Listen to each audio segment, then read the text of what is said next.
Hi, the Delhi election results are out. It's beyond noon and the BJP looks to be forming the government in Delhi. Now, why did this happen?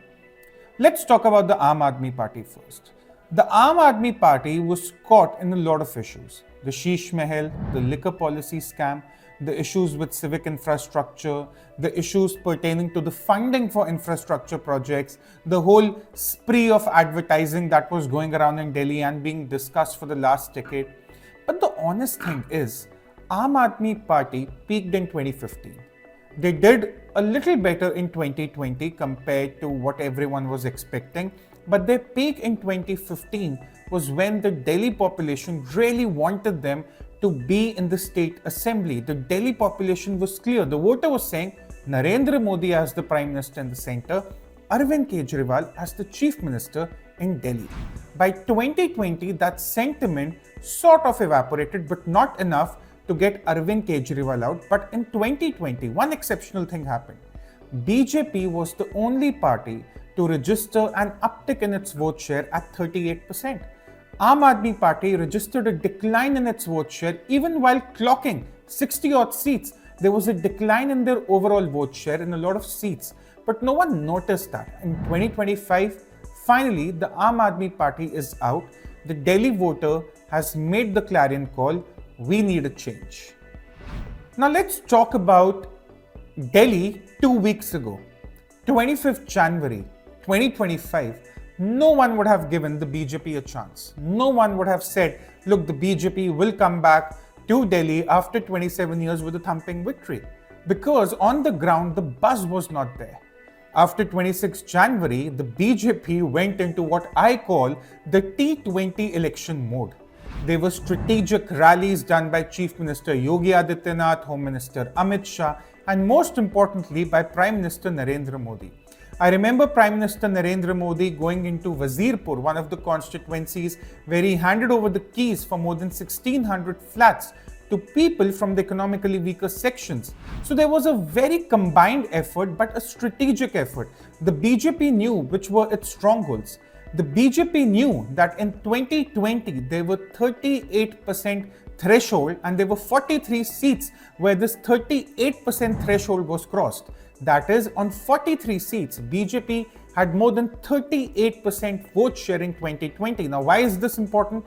Because if the BJP was to make a comeback in 2025, these were the seats they had to capitalize on. So the math was done, the strategizing was done, the rallies were planned in a certain manner. If you look at the timetable of all these rallies put together, it was all about capitalizing on the gains of 2020 to win in 2025. Now, how much do we make the Delhi victory of the BJP about the budget that was presented by Finance Minister Nirmala Sitharaman on February 1st? Look, Delhi has a lot of middle class, and if you're telling the population of Delhi that up to an income of 12 lakh rupees per annum, you don't have to pay income tax, the middle class is of course going to be impressed. Now, this middle class has been voting for Arvind Kejriwal. The Aam Aadmi Party claims it's about free water, free electricity, all the theatrics they do around the Revdi culture. But the middle class was certainly impressed by the commitment of the Modi government. But it's also about welfare.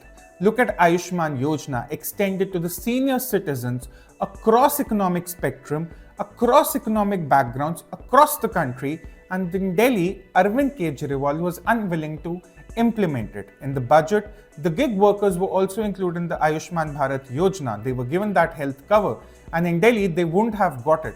Now, somewhere the combination of what is being given out to the middle class in the form of a tax cut and the welfare, both the lack of it and what the BJP was delivering around the country, made up the voters' mind and convinced them that this was the time for change.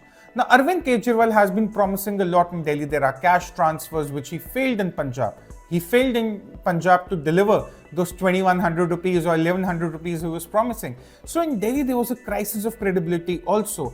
And going toe-to-toe with the center, going for a conflict with the center when it comes to implementing certain critical schemes doesn't really impress the voters. So this is also where Arvind Kejriwal lost momentum.